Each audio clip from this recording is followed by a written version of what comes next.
आप देख रहे हैं न्यूज नाउ 24/7। ताज़ा खबरों के लिए हमारे साथ बने रहें।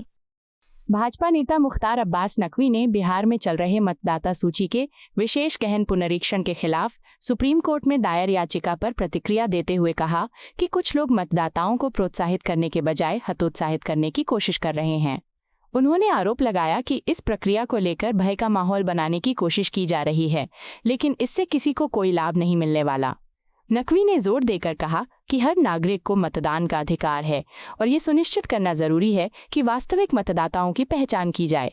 उन्होंने स्पष्ट किया कि मतदाता सूची की प्रक्रिया का उद्देश्य पारदर्शिता और विश्वसनीयता बढ़ाना होना चाहिए, न कि उसे लेकर संदेह या डर का वातावरण बनाना।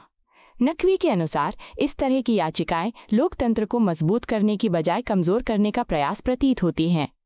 कि मैं देख रहा हूं कि जिस तरह से बिहार के मतदाताओं को या और भी जगहों के मतदाताओं को प्रोत्साहित करने के बजाय हतोत्साहित करने की प्रतिस्पर्धा चल रही है, कंपटीशन चल रहा है।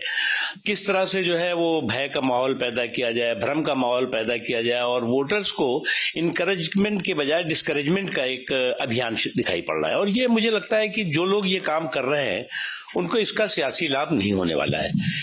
हम सबकी ये एक राष्ट्रीय जिम्मेदारी है कि जो है वो जो मतदाता है वो अपने मताधिकार का इस्तेमाल करे और जिनविन मतदाताओं की पहचान हो सके और वो मतदाता अपने मताधिकार का जो है वो स्वतंत्र तरीके से भयमुक्त माहौल में और निष्पक्ष माहौल में जो है वो अपने मताधिकार का इस्तेमाल कर सके।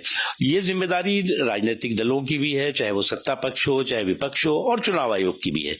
और सबकी जिम्मेदारी है कि मतदाताओं को या वोटर्स को जो है वो किसी तरह से डिस्करेजमेंट नहीं होना चाहिए अपने वोटिंग के प्रति, बल्कि इनकरेजमेंट होना चाहिए। और किसी भी तरह के भय और भ्रम के माहौल को जो है वो फौरन रोकने की जरूरत है। आपको यह वीडियो पसंद आया हो तो इसे लाइक करें, हमारे चैनल को सब्सक्राइब करें।